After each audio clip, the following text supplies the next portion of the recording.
Então, bom dia, boa tarde, boa noite para todos os internautas que seguem aqui o nosso canal Engenharia em Perspectiva, tá? Que é uma iniciativa patrocinada pela empresa NEP Consultoria, apresentada por mim, Renato Vargas, né? E com um apoio institucional especialista no nosso sindicato de engenheiros do Estado de São Paulo.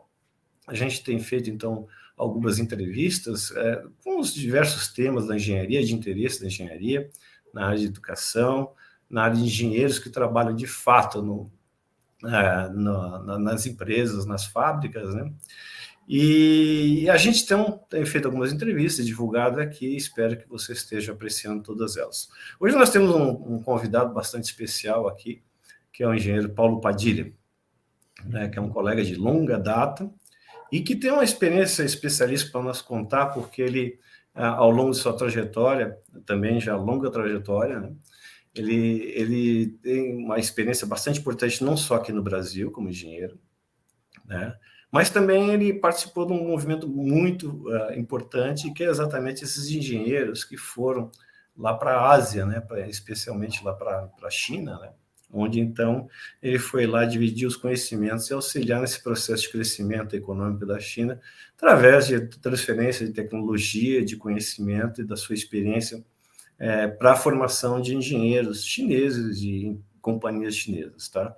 Então, hoje, o nosso motivo principal, né, a motivação principal desse evento é exatamente a gente conversar um pouco sobre essas diferenças e num momento que a gente pode dizer, já com certa confiança, né, que a gente assiste um movimento em nível mundial importantíssimo, que é exatamente a transferência, né, desse poder econômico e político do Ocidente para o Oriente, onde então o Paulo aí exatamente pôde desfrutar a experiência, exatamente essas diferenças, né? E é um pouco isso, evidentemente, que aqui toda nossa abordagem, né, da experiência pessoal dele, né? A gente não pretende formular grandes teorias, né, sobre a viabilidade ou não, né, mas fundamentalmente trazer alguns subsídios que permitam a gente, a partir de experiências de engenheiros, né, competentes e que fizeram parte desse processo num chão de fábrica, vamos dizer assim, o que a gente não vê por aí, né, normalmente a gente vê grandes teóricos, né, formulando políticas, né, de transferência de tecnologia e tal, mas dentro desse ambiente que a gente trabalha de engenharia, os depoimentos são menores, são mais esparsos, né? Então, não vou apresentar com muito detalhe o Paulo, até porque um dos motivos da nossa conversa aqui é exatamente a apresentação dele, e a gente sempre deixa um espaço livre, no primeiro momento, para descrever a trajetória dele, desde o tempo que ele escolheu engenharia, onde que ele fez engenharia, suas influências, seus obstáculos e como ele resolveu, e fundamentalmente a gente se deter um pouquinho mais na experiência dele, que além da China, né, já vou antecipar, né, sem dar um spoiler aqui total, mas ele também trabalha com empresas também no Vietnã, que é um movimento muito interessante, que o Vietnã vem seguindo o caminho da China, mas recentemente, então, ele tem trabalhado com empresas da Arábia Saudita. Então, eu passo a palavra ao Paulo, né, agradeço, evidentemente, a disponibilidade, a atenção dele, sempre atencioso, sempre gentil, Paulo, e passo a palavra para ele, então, para ele falar, e, eventualmente, Paulo, eu vou te interromper aí para detalhar algum aspecto aí que eu julgue que talvez venha enriquecer ainda mais a nossa conversa, tá? Muito obrigado pela tua presença aí. Obrigado, Renato. Bom dia a todos aí que estão nos assistindo, né? E muito obrigado, Renato, por essa oportunidade. Eu acho que eu me senti honrado com esse convite e a minha intenção é contribuir o máximo possível com enfim, de alguma forma para outras pessoas, né, com a minha experiência, para outras pessoas possam de alguma forma aproveitar essa experiência em suas vidas, em suas carreiras aí especificamente, né? Então, falar assim bem brevemente da minha trajetória aí, né? Eu sou filho de professores, né? Já falecidos. Meu pai era professor de História e Geografia e minha mãe era professora de Matemática, e eu acho que deles eu herdei Da minha mãe eu herdei a facilidade para a área de exatas, né? Era uma coisa que eu sempre me dava bem, desde criança, na escola, tal. Sempre me dei bem em matemática, e física, essas coisas. E do meu pai, eu acho que eu herdei o gosto pela área de humanas, né? E até hoje eu sou uma pessoa assim muito ligada em culturas, não só na nossa cultura muito rica, né? A cultura brasileira, mas também em outras culturas, né?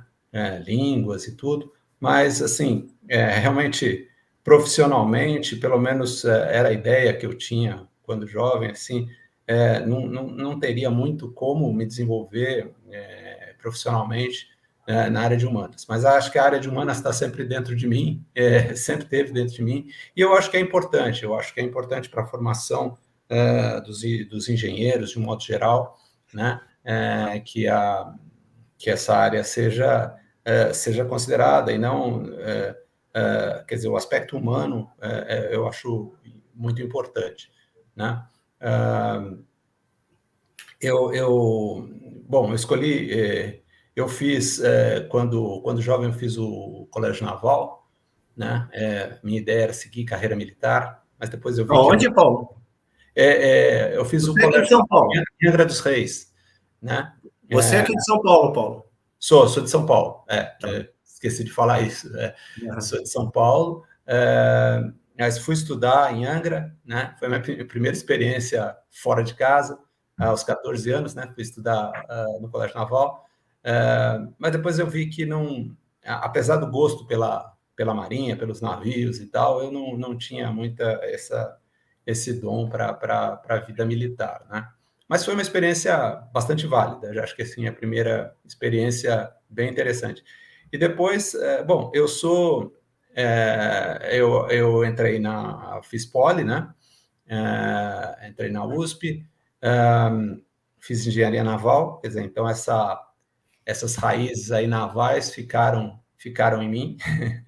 E eu sou engenheiro há 40 anos, né? Eu fiz mestrado na Unicamp em engenharia mecânica, né? Isso em termos de formação aí acadêmica, né? E aí eu trabalhei em diversas áreas. Paulo, só dá licença, antes de você entrar na sua carreira profissional, eu poderia Sim, falar um pouquinho da sua graduação, alguns professores importantes na sua pós-graduação também, algumas influências que você teve aí nessa sua formação mais tá, teórica. tá bom. Em termos de graduação, eu acho que assim, uma coisa que eu sentia muito durante a graduação é que era algo muito teórico, né? A poli era muito teórica, né? Tinha pouco contato com a prática. Depois, mais ao longo da carreira, eu entendi que é importante esse embasamento, porque a técnica em si, primeiro que ela muda muito com o tempo, né? E muito rapidamente. E depois porque assim, o mercado é muito vasto, né? Então é difícil que você saia especialista num determinado assunto, né? Então, eu acho que, assim, por um lado, eu senti um pouco da falta do contato com a prática, vamos dizer assim. Eu era um cara que, assim como a maioria dos engenheiros da minha época, assim, muito teórico, né? Com muitas formulações matemáticas e tal, mas, enfim, aquela coisa de encontrar um parafuso, as coisas mais práticas ali, eu sentia que talvez fizesse um pouco de falta, né? Tanto que quando eu me formei, entre as opções que apareceram, não eram muitas, mas assim eu escolhi um trabalho, por exemplo, eu tinha a possibilidade de ir para o INPE, né, e fazer um mestrado, doutorado numa área assim altamente teórica, né? Provavelmente teria estudado no exterior, feito um mestrado no exterior, e a outra opção era trabalhar no CTA, né?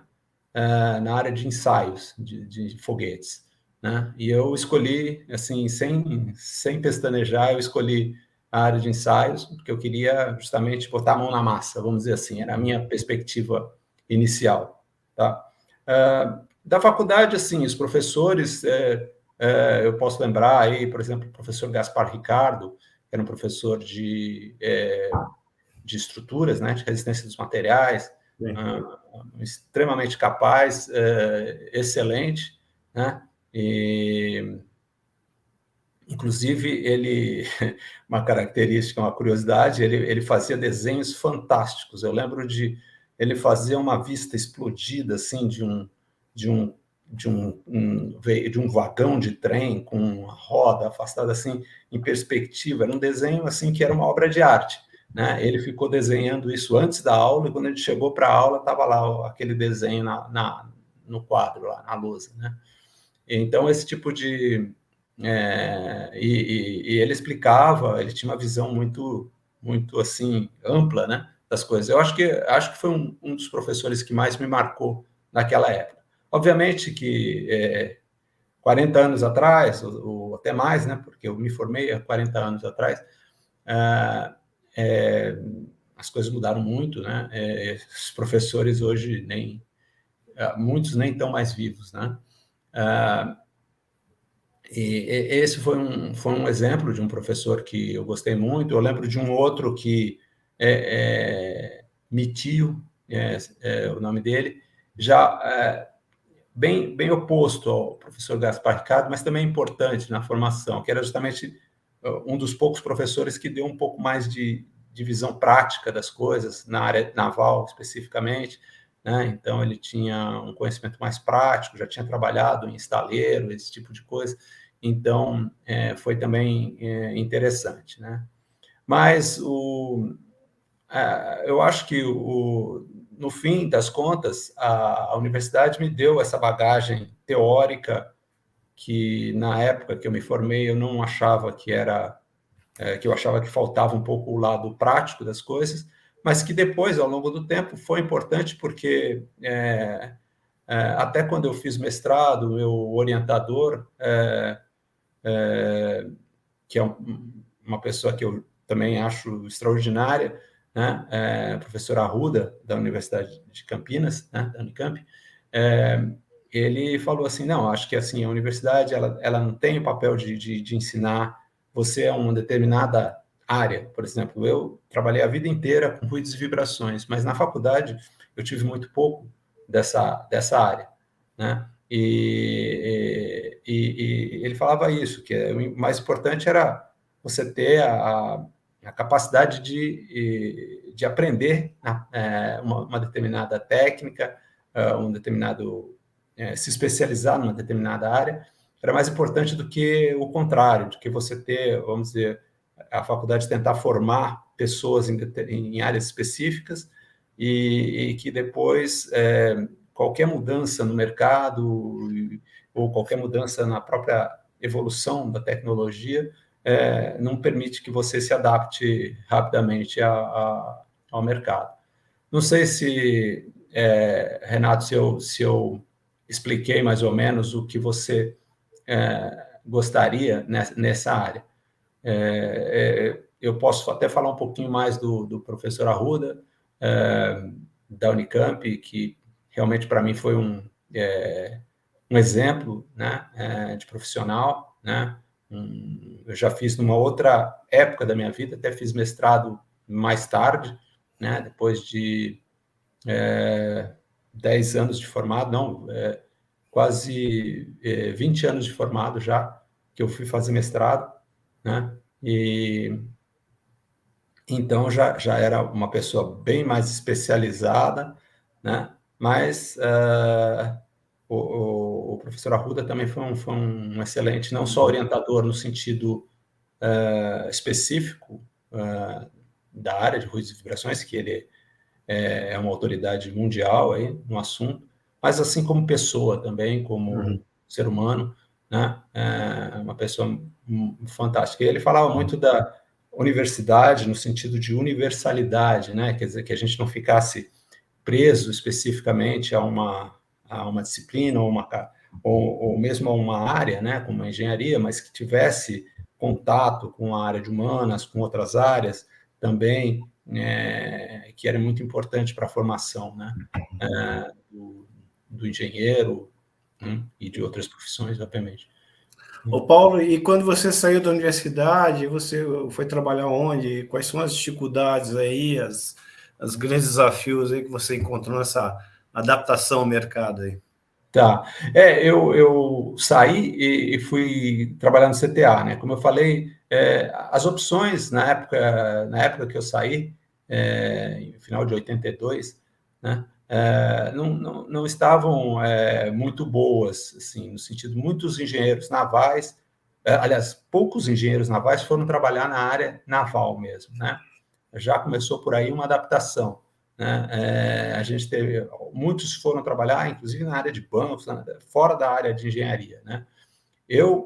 A minha ideia justamente era trabalhar tecnicamente na área de engenharia, né? Então, apareceu essa oportunidade no CTA, né? De trabalhar e, ao mesmo tempo, tinha a possibilidade no INPE, que é praticamente um instituto do lado do outro, lá em São José dos Campos, né? E, como eu falei, o INPE me pareceu muito teórico. Em termos de salário, nenhum dos dois era grande coisa. A gente começou com um salário bem baixo. Eu comecei com um salário bem baixo, como muitos na minha época, tal. E mesmo comparado com a indústria e tal, porque era um instituto de pesquisa, e não tinha salário bom. Mas, principalmente naquela época, não tinha muito essa preocupação, né? O importante era realmente aprender o trabalho, desenvolver, e foi meu primeiro contato com a área de ruídos e vibrações, né? Trabalhando com foguetes, né? Então, eu desenvolvi essa área, comecei a me especializar nessa área, né, que eu não conhecia, eu conhecia muito pouco da universidade, mas fui me interessando pela área, fui aprendendo, e ao longo da vida inteira eu trabalhei com ruídos e vibrações, né? Eu acho que, inclusive, diferente da maioria dos engenheiros, eu continuei na área técnica a vida inteira. Isso é uma grande dificuldade no Brasil, a gente pode falar um pouquinho disso, na minha opinião, né, uma grande dificuldade, porque normalmente os engenheiros têm tendência a ir para uma área gerencial, né? Mesmo a pessoa tendo a sua vocação, o seu, sabe, seu potencial numa área técnica para você se desenvolver, se tornar um especialista e tal, profissionalmente é difícil você se manter na área técnica aqui no Brasil, né? Normalmente você vai para uma área gerencial e aí você tem realmente um plano de carreira de ir subindo, gerente sênior, diretor, etc., né? E ao passo que se a pessoa quiser continuar na área técnica, ele vai ficar como engenheiro a vida inteira e com restrições salariais, enfim, de desenvolvimento Uma profissional. estrutura em Y que não deu certo, né? Exato. Seria muito boa uma estrutura em Y, né? Porque você poderia realmente continuar na área técnica, sendo respeitado como um especialista e tendo um salário e condições, enfim, benefícios compatíveis com uma área gerencial. E muitas vezes é aquela velha frase, né? Você perde um engenheiro que poderia ser muito bom tecnicamente e ganha um péssimo gerente. Exatamente. Porque a pessoa não tem aquela vocação para gerenciar as pessoas, né? Eu acho que eu me encaixo nisso, sabe? Eu, assim, acho que não tenho muito essa vocação para... Formação, né, Paulo? Também não é É, assim, a vocação é formação também, para a gente não é preparado para isso, né?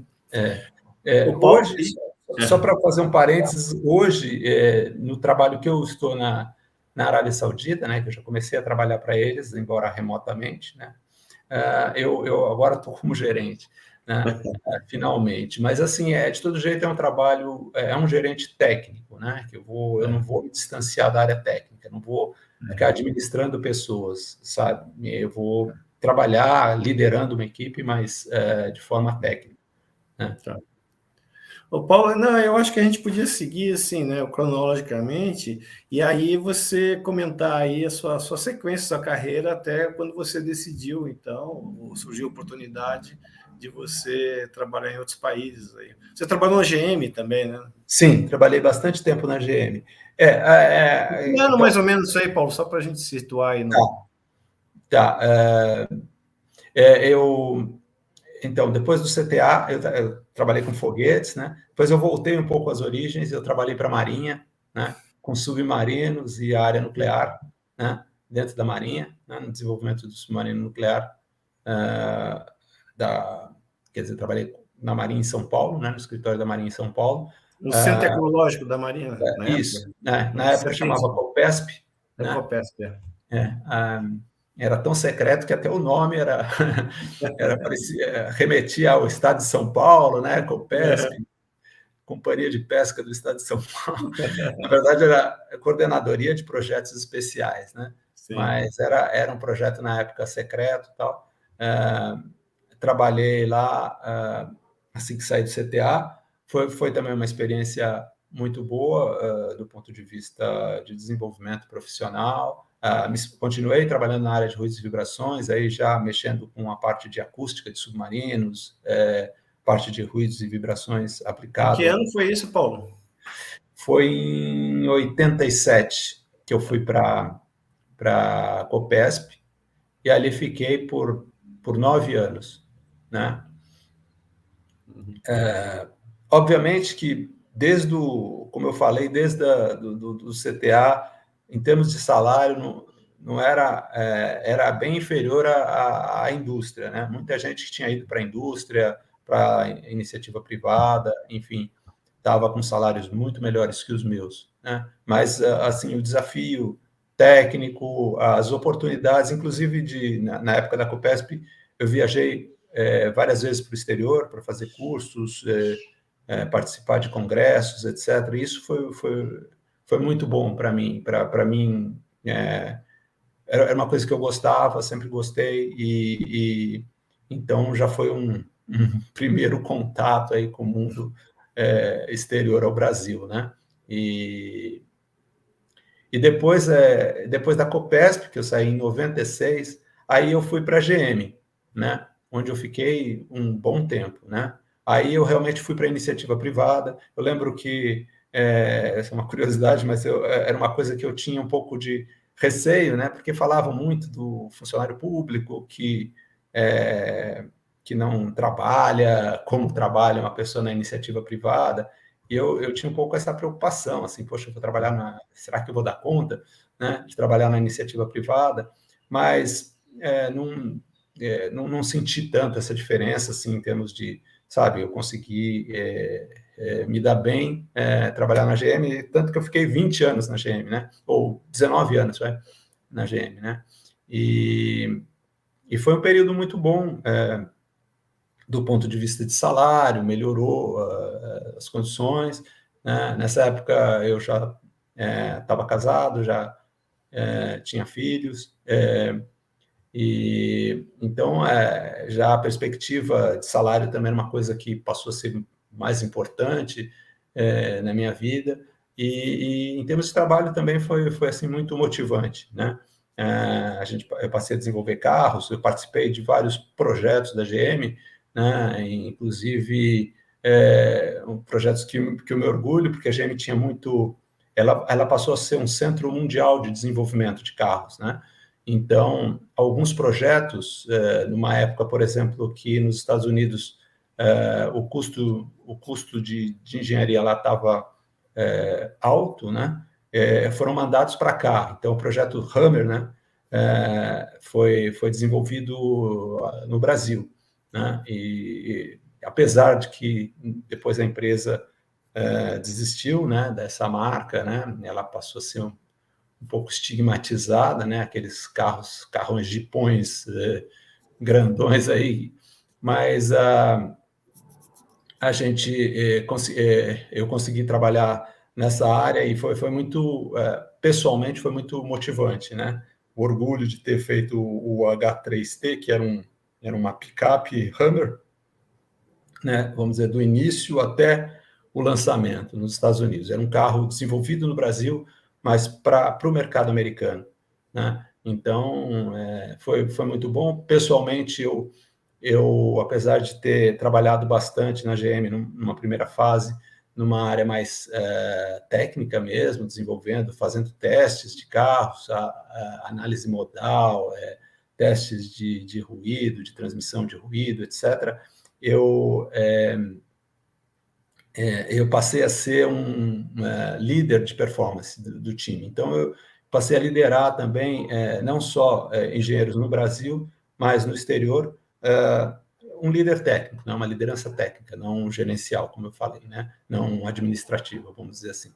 E então foi uma possibilidade também de estar em contato com os Estados Unidos, né? Ter feito várias viagens para lá, inclusive viagens de avaliação do carro, foi uma coisa assim interessante na minha vida, ter podido atravessar os Estados Unidos, né? De Shreveport, no sul dos Estados Unidos, até Michigan, até Detroit, né, onde ficava o quartel-general da GM. A gente atravessou os Estados Unidos dirigindo o Hummer, né? E foram experiências muito, muito boas, muito positivas, né? E então, basicamente, essa foi a vida. Quer dizer, 20 anos de uma empresa é bastante tempo, né? Eu praticamente, assim, eu posso dizer que boa parte da minha formação eu devo à GM hoje, sabe? Assim, o que eu sou como engenheiro, tudo, foi graças a esse período da GM, tanto de aprendizado técnico como de vida na empresa, etc. Mas a situação voltou a ficar ruim no Brasil, de um modo geral, né? Ela teve altos e baixos, né? Como comentei já com o Renato isso, e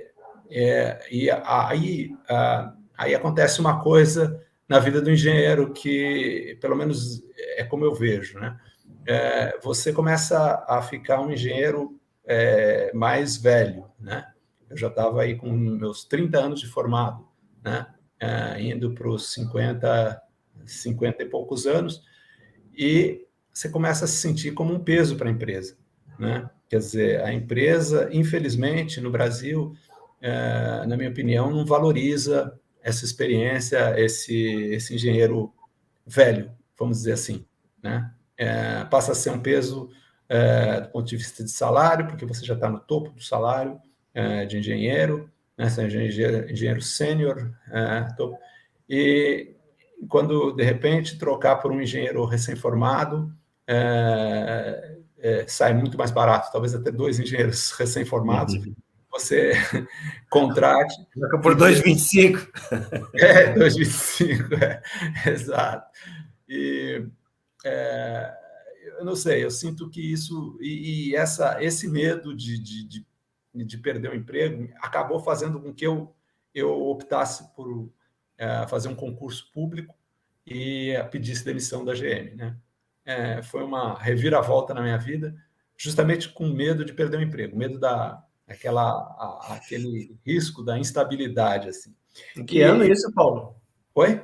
Em que ano isso aí? Isso aí foi em 2015. Tá. Foi depois de.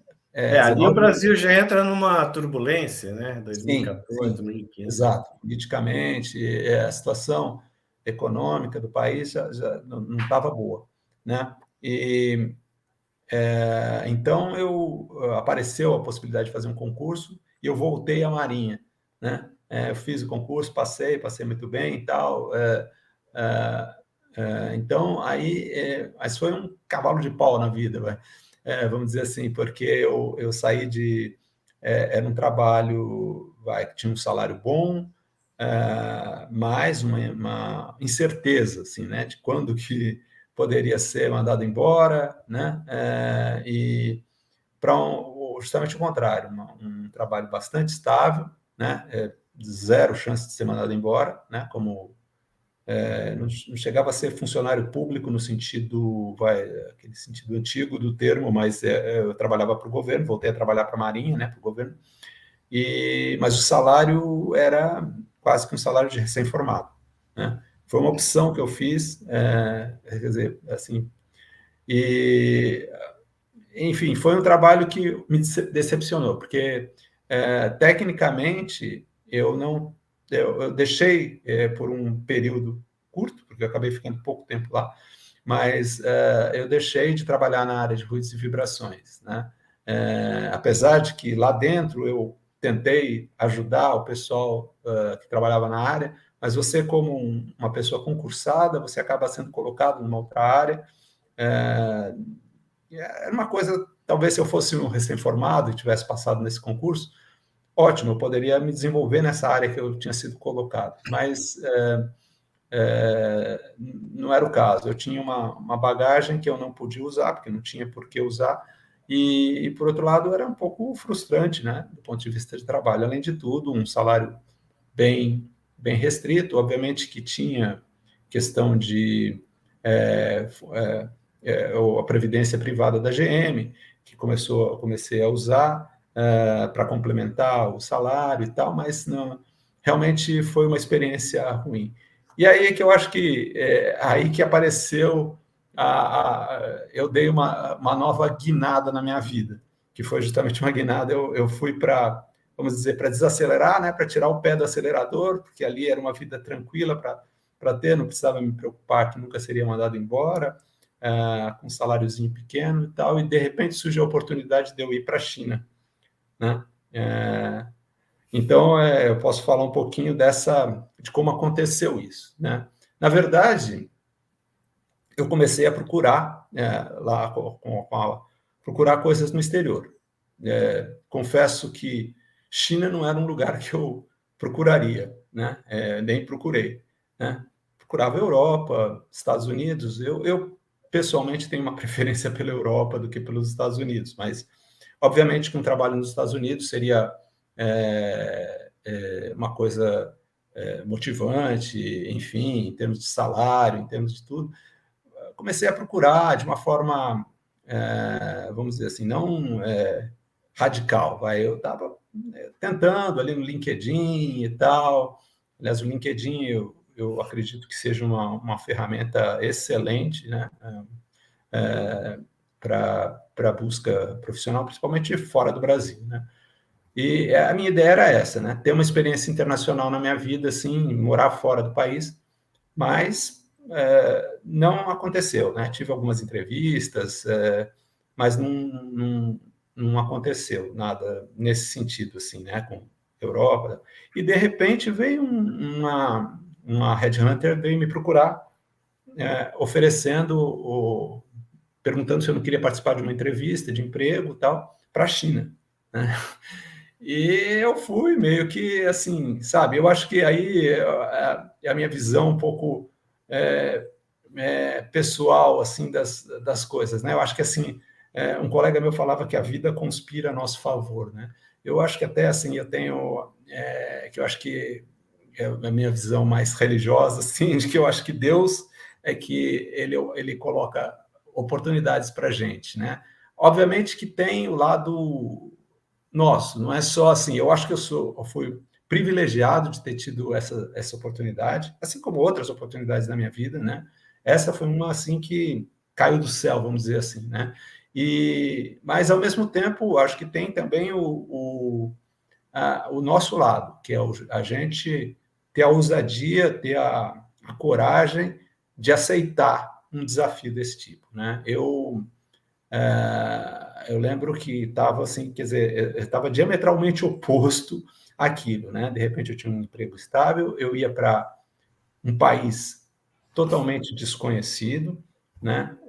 Ia perder toda aquela segurança trabalhista, vamos dizer, que eu tinha aqui no Brasil, né? Seria zero num outro país, e particularmente na China, que era um país assim misterioso até, assim estranho, um país comunista que foi, né, enfim, obviamente que mudou para como é que chama, um socialismo de mercado, enfim, não vou entrar muito nesse campo, mas assim era um país assim que a gente teria sérias reservas, né?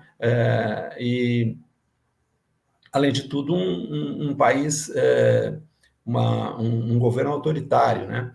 Então, isso é o que mais me preocupava, porque ir com a família para lá, eu estava com meu filho menor, nos últimos anos do ensino fundamental, né? Levar a família para lá, a minha esposa e meu filho, ia ser bastante arriscado, né? Fora isso, quer dizer, a própria instabilidade do emprego, quer dizer, podia ser que eu chegasse lá e fosse, sabe, desse tudo errado e eu fosse mandado embora de volta para o Brasil, eu perderia o meu emprego estável que eu tinha aqui, ganhava pouco, mas era um salário que entrava todo mês, e arriscar. Mas a gente em família decidiu arriscar, né? E graças a Deus foi uma experiência incrível, sabe? Foi uma mudança de vida, a gente foi como se estivesse chegando num outro planeta, né? Porque a China, tudo é diferente, não é só a língua, é a cultura, é a comida, tudo é diferente, e a vida no trabalho também era diferente, né? Mas foi uma experiência excelente, sabe? Valeu a pena ter aceitado isso. Eu falei que fui convidado para uma entrevista, quer dizer, na entrevista eu fui muito bem avaliado, e aí que eu comecei a entender essa coisa de que, diferente de aqui no Brasil, que às vezes a gente tem que pedir desculpa por ser tão velho, sabe? Eu sou velho, mas eu sou ainda tenho energia, tenho, sabe? E lá fora, que as pessoas realmente valorizam a experiência, sabe? Eu percebi isso muito lá na China, né? Talvez até por aspectos também culturais, de reverência às pessoas mais velhas, mas, assim, no trabalho, sabe? Aquilo que eu tinha de bagagem, ela foi extremamente valorizada. Isso facilitou muitas coisas, porque, apesar de eu não ter ido talvez em condições que outras pessoas foram para fora, né, com excelentes salários, obviamente que não se compara com o salário aqui no Brasil, mas era um salário não muito alto, tá? Mas assim, sabe, com benefícios, então eu negociei os benefícios para que a gente tivesse uma vida boa lá, e foi realmente uma vida tranquila, sabe, do ponto de vista de financeiro, a gente conseguiu viver bem lá em Xangai. Obviamente que Xangai não é como outras cidades da China, né? Xangai é uma cidade muito internacional, então facilitou as coisas.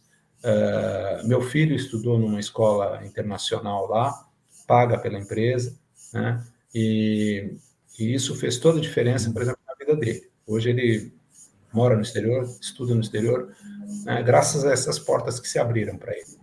Então, foi uma oportunidade muito boa essa, né? Ô Paulo, e você lá, você entrou em que empresa lá e quais são as suas atividades lá? Descreve um pouco para a gente aí o seu dia a dia lá como engenheiro lá. Essa oportunidade que apareceu era na Magna, da China, né?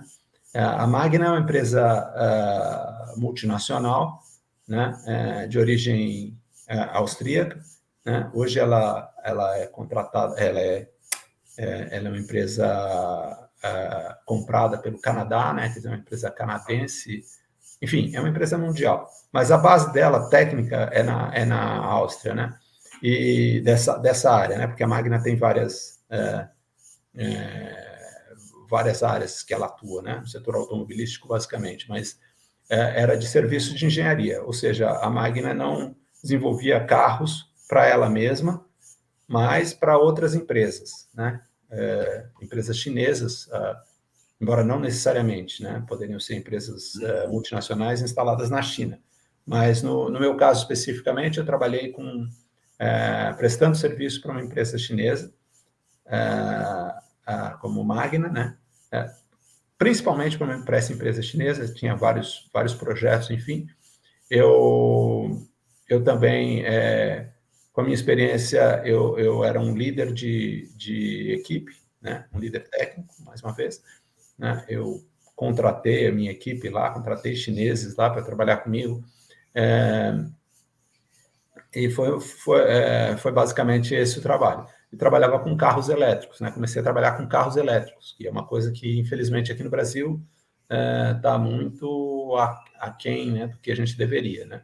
E lá na China, eles realmente investiram pesado nessa área de veículos elétricos, então foi uma oportunidade única nesse sentido também, né? Mas você trabalhar na área de vibrações e acústica, continuou nesse Sim, setor? continuei sempre nessa área, era a minha experiência e foi isso que me levou para lá, né? E, assim, a gente percebe, por exemplo, que a China, os chineses, eles, primeiro, eles gostam dessa experiência, mas eles não querem você ali para sempre, entendeu? Eles querem que você treine os chineses, e obviamente que a China ela caminha muito rapidamente, o desenvolvimento na China é muito intenso e rápido, né? E então os chineses cada vez mais vão tendo condições de assumir esses cargos e esse trabalho, né, que antes era basicamente feito por estrangeiros, vamos dizer assim, pelos lauais, como eles chamam em Mas chinês. essa diferença está contando aí, ela se reflete assim no ritmo dos projetos aí? Como você poderia dizer um projeto, você participou no AGM, por exemplo, né? E lá Sim, você chegava a perceber alguma diferença assim em função dessa variável macro aí de velocidade do avanço do país, ou era mais ou menos a mesma sim. coisa? Não, eu acho que sim, né? Vamos dizer, fazendo uma comparação, a grosso Sim, modo, isso com eu acho que a GM, eu acho que assim a GM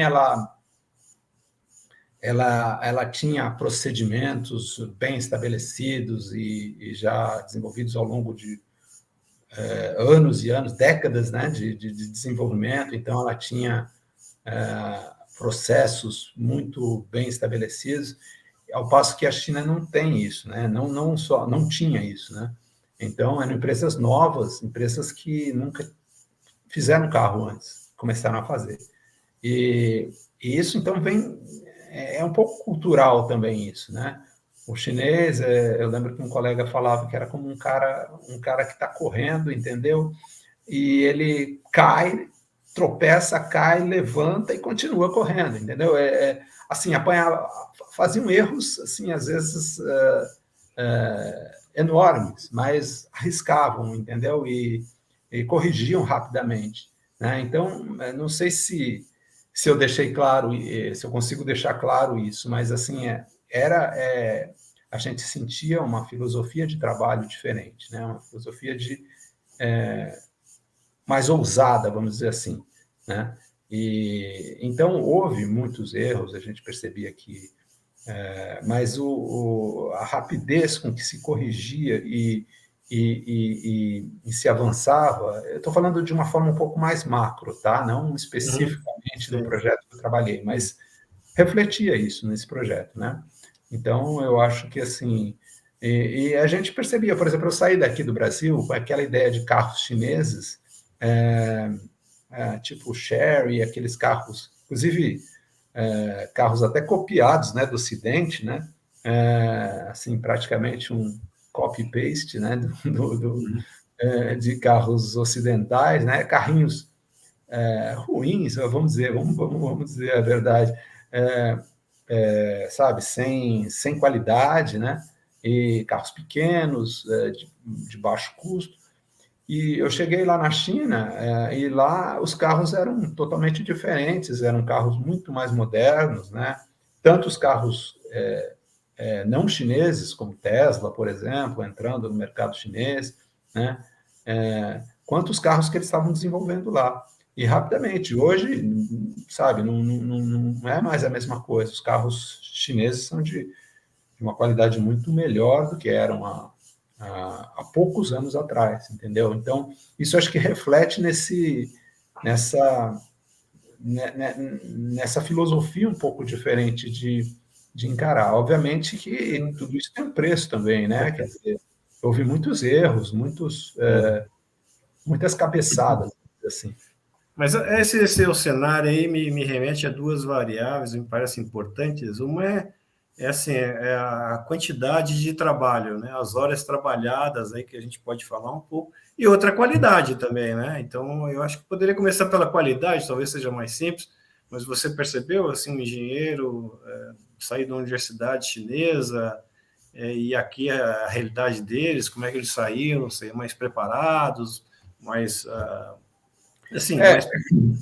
eu acho que, em termos de formação, eu não posso dizer que seja muito diferente do nosso, né? Mas, em termos de mentalidade, óbvio que eu não quero generalizar, Sim, porque não, sem a dúvida. gente tem essa tendência, né, de rotular muito as coisas, né? O chinês é assim, o brasileiro é assado, mas, assim, de um modo geral, o que eu sentia, assim, o chinês, ele é muito dedicado, ele não é brilhante, vamos dizer assim, mais uma vez, na média, né? A sua Óbvio que experiência, nós estamos falando aqui. esses chineses brilhantes, sim, mas percebi, assim, que tinha, às vezes, um cara que eu contratei, o cara tinha poucos anos de formado, não era um cara brilhante, entendeu? Mas era um cara dedicado, sabe? Se deixasse, eu até brincava que tinha um chinês que trabalhava comigo que às vezes eu tinha que falar para ele: para um pouco, descansa agora, fim de semana, vai ver sua namorada, né? Uhum. A namorada morava em outra cidade, vai para lá, vai encontrar com ela. Não, eu preciso fazer isso, sabe? Não é assim, calma, calma, né? Quer dizer, Uhum. então, um pouco, acho que até assim, um choque cultural, né? Nosso brasileiro, um pouco o nosso jeito brasileiro com o jeito chinês, né? Mas então, acho que assim, eu não posso dizer que informação seja muito diferente. Eu acredito que a universidade na China, ela seja mais, também como em tudo, como nas empresas, ela seja mais rápida na sua atualização, entendeu? Ela permita que os chineses tenham mais acesso mais rápido às novas tecnologias, à conectividade, à informação, do que as universidades aqui no Brasil, que, pelo menos na minha visão, talvez sejam um pouco lentas assim nessas atualizações. Mas, como eu disse, faz muito tempo que eu estou afastado da universidade. Então, o que eu sinto, às vezes, é nas pessoas que estão saindo agora da universidade, tanto lá quanto aqui no Brasil, mas realmente eu não posso julgar muito isso. Mas eu sinto que tem esse aspecto cultural que acaba se refletindo na universidade, lá e aqui, né? Tá. Não sei se eu fui claro nesse. Sim, sim, não, eu acho que entendi. Não, é a questão assim da jornada, né? É uma questão que se fala Não, muito. mas a jornada de trabalho lá era mais ou menos a mesma que a nossa. Aliás, era a mesma, vai. Eram 8 horas diárias de trabalho, né? Tinha meia hora de almoço lá. A gente almoçava na própria empresa. Aliás, tinha que comer aquela comida chinesa esquisita, né? Não era a comida que a gente comia fim de semana e tal, mas enfim. Mas assim, o ritmo de trabalho, obviamente, tinha hora extra também, mas que era paga, eles têm, eu não digo mesmo a mesma proteção trabalhista que nós temos aqui, mas eles têm suas proteções trabalhistas. Mas a gente, como estrangeiro lá, você não tem nenhuma proteção, né? Uhum. Então, se for mandado embora, foi e acabou, entendeu? Não, mas isso é injusto, isso não interessa. Então, isso é sabido que você lá... mas o chinês em si, ele tem alguma proteção, não tanto quanto aqui no Brasil, mas tem alguma proteção do governo, né? E a jornada de trabalho é mais ou menos a mesma. Eu acho que o que diferencia é talvez a intensidade, principalmente, estou me referindo especificamente a um colega, quer dizer, um colega de trabalho lá, que foi eu que contratei, inclusive, e que era assim, que era um trabalhador, assim, ele não, incansável, assim, ele não parava, ele tinha que desligar ele da tomada, às vezes, porque... Mesmo nas plantas lá das fábricas, lá, você também entende que que o seu viu lá, que a jornada era mais ou menos a mesma. Sim, era mais ou menos a mesma. Tá. Deve ter sido, e isso também é uma coisa que evoluiu, né? No passado, a gente sabe, e quando eu falo passado, é um passado bem recente também, né? Que as coisas não eram assim, eram muito mais em termos de jornada de trabalho muito maiores, em termos de segurança do trabalho nenhuma, sabe, essas coisas, mas evoluíram muito rápido lá, né? E hoje, ainda, óbvio, a gente vê, por exemplo, né, eu lembrei da questão da segurança no trabalho, a gente vê lá, não vê essa preocupação, né, com a segurança que a gente tem aqui no Brasil, por exemplo, né? E o que eu acho muito ruim, né? Então, ainda tem um resquício disso, né, o chinês é quase que descartável nesse sentido, né? E então isso é um ponto positivo para o Brasil, né? Diante disso. Mas assim, eu acho que hoje em dia nas empresas eles estão caminhando para ter um regime de trabalho mais como o Ocidente, né? Sim. Isso é importante, né? Porque eu acho que você comentou um ponto aí que é fundamental, é a velocidade de mudança, né? Então, muitas Sim, ideias que ainda são aqui cultivadas aqui, e até associação com o governo, que a gente sabe tem um padrão autoritário, né? exato. Sim, dentro das comparativos que a gente faz, que são, em geral também são superficiais, né? Com a forma do Ocidente, né? Então, a gente mantém algumas ideias que, na verdade, essa curva, né, essa derivada, né, para falar uma palavra bem de engenheiro, na verdade, ela é bem mais acentuada lá, e a gente tem que atualizar, e por isso que esse tipo de trabalho que a gente está fazendo aqui nesse momento é importante para atualizar, né? Mas eu também me recordo, não sei se você teve a oportunidade de ver, até deixo uma referência, né, para quem está nos vendo aí, nos ouvindo, aquele documentário, que eu acho que foi feito há uns 2, 3 anos, né, uma fábrica americana, que uma fábrica chinesa vai ser instalada nos Estados Unidos, e mostra, bastante interessante o documentário, inclusive o Obama, né, o casal Obama, que de certa maneira produziu, bancou, né, o documentário, e mostra bem esse choque, assim.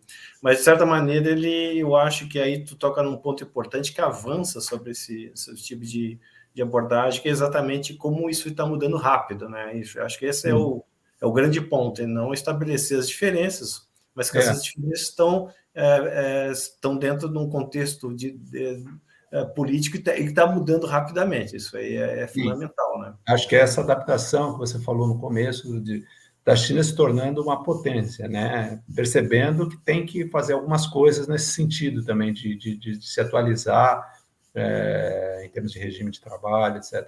Agora, eu queria só fazer um parênteses, porque a minha experiência maior foi em Xangai. E Xangai, ela é uma cidade, assim, ela não representa a China de uma maneira geral, né? Então, pode ser que para o interior da China as coisas ainda sejam bem mais como a gente tinha aquela ideia, sabe, de um trabalho quase escravo, vamos dizer assim, o trabalho né, baixos salários e uma carga de trabalho absurda, né? Eu realmente fico um pouco restrito a Sim. minha experiência muito a Xangai. Apesar da gente ter prestado serviço para empresas, por exemplo, em Beijing, na capital, em outras cidades da China, a gente teve pouco contato, eu tive pouco contato com a fábrica, com o dia a dia do trabalho fora da China, né? Fora de Xangai, né? Então, Aquele grande polo de Shenzhen, né? Que é um polo tecnológico, né? Isso que é aí. mais na parte de eletroeletrônicos, né? Exatamente. Né? Que Polo, Mas lá você diria que talvez esse olhar assim mais humanista, vamos dizer assim, das empresas, talvez até por esse isso fosse padrão cosmopolita, né? Eu estou entendendo que quer dizer de trocas é muito mais muito mais intenso, né? Imagino que esses lugares, de fato, eles consigam estabelecer padrões aí, de certa maneira, ocidentais, aí, que possam trazer um pouco mais de essa vida mais normal, né? Que se é que a gente pode ser, que a gente aqui também, nosso padrão também é bastante, às vezes é bastante solicitado, né? E aí, Paulo, aí você, de algum momento, aí você sai de lá, né? O que te leva a sair de lá? Aí você tem experiência no Vietnã, né? Exato. Isso foi uma coisa que acabou acontecendo na minha vida, essa mudança, porque, bom, em parte... Você ficou lá 3 anos, né? Fiquei quase 4 anos lá. Ah. Né? 3 anos e vários meses, não lembro quantos meses. Mas o que aconteceu foi que veio a pandemia. Isso foi uma mudança muito, muito drástica, por um lado, né? E a pandemia, particularmente falando de China, foi ali uma situação bastante específica, né? Eu pretendia voltar já. Eu acho que assim, nunca pretendi morar fora do país para sempre, emigrar de uma vez, né? Quanto mais num país como a China, que eu acho que assim foi muito válido como uma experiência, mas não era um país que eu sonhasse morar o resto da minha vida. Eu sempre tive as ligações com o Brasil, sempre queria voltar para o Brasil, né? Mas veio a pandemia e a pandemia acelerou as coisas, né? Eles acabaram abreviando o meu projeto lá e eu, aliás, até voltando um pouquinho a essa questão trabalhista, foi aí que eu senti mais a ausência de qualquer proteção, assim, né? A partir do momento que, não, olha, está encerrado o seu trabalho aqui, a gente vai abreviar seu contrato, meu contrato ia até o fim do ano, porque lá os contratos não são, como é que se fala, assim, indefinidos, né? Sempre você tem um contrato por tempo. Isso, de um modo geral, para os expatriados, não só na China, mas no Vietnã e em outros lugares, também é assim, né? Então, o meu contrato, ele foi de 1 ano, primeiro ano, depois foi renovado por mais 1 ano, depois eu fiz um contrato de 2 anos. Já estava completando esse contrato de 2 anos, quando aconteceu a pandemia, e aí eles decidiram cortar, né? Cortar verba e tudo. Então, mas aí eu passei por uma situação bastante difícil, porque simplesmente cortaram meu salário e os voos para o Brasil estavam... os voos para fora da China estavam fechados, né? Não havia voos para a China e, consequentemente, da China para o exterior, os aviões não saíam também. Então, a gente passou por uma situação bem, bem crítica. Mas, graças a Deus, foi rápida e acabou sendo resolvido e a gente acabou voltando para o Brasil, né? Meu filho conseguiu encerrar o ano letivo dele, que era o ensino médio, né? E, com isso, conseguiu aí ser aceito em várias universidades na Europa e tudo, né? Então, assim, agora, como que foi o meu contato com o Vietnã? Durante o trabalho na Magna, como a Magna prestava serviços, a gente prestou serviço para uma empresa do Vietnã. Eu cheguei aí para o Vietnã, que é a empresa VinFast, também faz carros elétricos, né? E então, inclusive, essa mudança a VinFast também mostra que o Vietnã ele quer seguir a China, os passos da China, né? Também andando mais ou menos nessa mesma filosofia de desenvolvimento bem rápido, né? O plano deles era extremamente ambicioso, eles queriam fazer um carro em 1 ano, um projeto de um carro que normalmente leva 4, né? Ou levava 4, hoje em dia é menor o tempo de desenvolvimento de um carro, seja elétrico ou convencional, né? Mas o Vietnã queria fazer em 1 ano. Obviamente que eles não conseguiram, mas eles colocam essas metas ambiciosas. E então, com esse contato com o Vietnã, quando eu voltei para o Brasil, eu mantive esse contato lá E aí a pessoa que me conhecia lá, do meu trabalho, da minha prestação de serviço lá como consultor, tal, ele me chamou para trabalhar lá na Vinfest, né? Mas aí estávamos em meio à pandemia e eu acabei trabalhando de forma remota para o Vietnã, né? No começo era para ser temporário, depois o problema no Brasil estava muito crítico aqui na pandemia, era para eu ter ido para lá, mas acabei ficando remoto aqui no Brasil. E depois também no caso do Vietnã também, pelo lado do Vietnã, as coisas pioraram depois. No começo estavam muito boas lá, né, em termos de pandemia, estava um número muito baixo de contágio, etc., mas depois piorou, né, as coisas, e eles também fecharam a fronteira lá. E eu continuei trabalhando remoto. Aliás, eu acho que esse trabalho remoto é uma coisa que veio para ficar, né, e é uma coisa muito interessante. Então, basicamente, para o Vietnã, eu trabalhei de forma remota, né, mas eu tive essa experiência também com a Vinfest, né? E também depois de um ano trabalhando para eles, houve uma mudança na empresa, eles mudaram o modelo de negócio deles, né? Então, em vez de ter funcionários da empresa, eles queriam terceirizar isso para empresas prestadoras de serviço, como foi a Magna anteriormente, né? Mas por um período assim específico, assim, né? Mas eles queriam praticamente não ter uma engenharia lá no Vietnã. E nesse período, então, eu parei de trabalhar para eles, né? Eles não quiseram mais que eu continuasse trabalhando, porque o trabalho remoto também é interessante, é bastante interessante. Obviamente, a gente recebendo em dólar aqui faz toda a diferença, você trabalhar de casa, mas não, principalmente na minha área, e acho que em muitas áreas também, não é possível 100% remoto, né? Mas o trabalho remoto eu acho que é uma coisa que veio para ficar, né?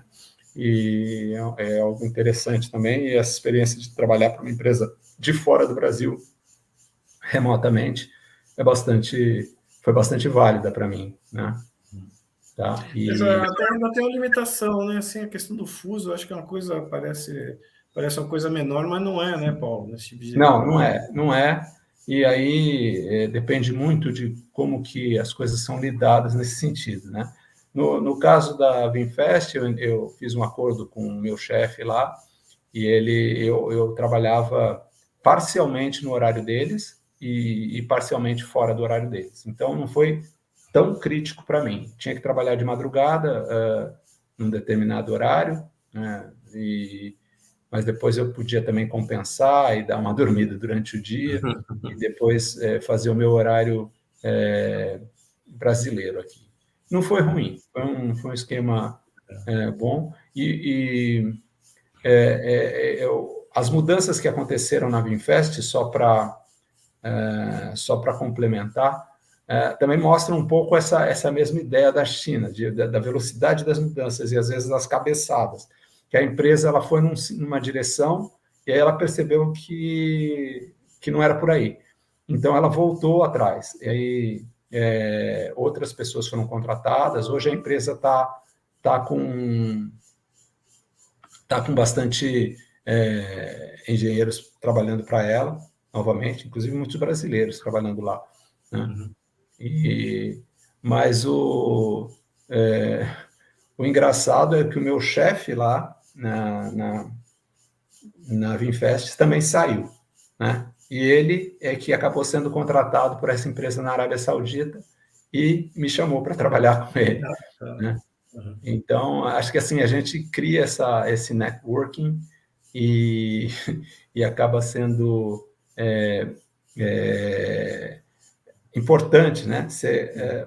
A partir do momento em que eu aceitei aquela oportunidade na China, parece que abriu um caminho meio que sem volta, né? Aí eu comecei a ter contatos no exterior, esse networking, e aí eu fui chamado tanto para a Vinfest, depois agora para essa empresa da Arábia Saudita, Sear, né? e assim as coisas vão E já caminhando. deu para perceber alguma diferença assim na Arábia Saudita em relação ao que você está há pouco tempo, né? Eu tô há pouco tempo e o engraçado, muita gente da Vinfest foi para lá. E até pessoas da Magna também, que eu trabalhei na Magna, também foram para lá. Então, o ambiente atualmente, no meu departamento, ele é muito parecido com o da Vinfest, as pessoas, assim, né? Então, eu não Interrompida estou por... sentindo ainda como é trabalhar na Arábia Saudita. Bom, falando um pouquinho da Arábia Saudita, apesar de não estar ainda morando lá, o que já deu para sentir, bom, o país ele é muito diferente, né, da China, vamos dizer, diametralmente oposto em algumas situações, né? Um país baseado no petróleo, né, com uma riqueza grande por causa do petróleo, mas não é um país que teve uma experiência socialista, comunista, então acredito que seja assim bastante desigual em termos sociais, né? Mas é um país que tem muito dinheiro e também, nesse sentido, parecido com a China, também é um país autoritário, né? O que se percebe é que o príncipe, o filho do rei lá, que é o primeiro-ministro, né? Ele tem uma visão assim de modernizar o país, né? De sair dessa dependência total do petróleo. E aí que se insere a empresa que eu estou trabalhando, que é uma empresa fazendo carros elétricos também na Arábia Saudita, por mais contraditório que isso pareça. Mas Né? essa área técnica praticamente está sendo transplantada para lá.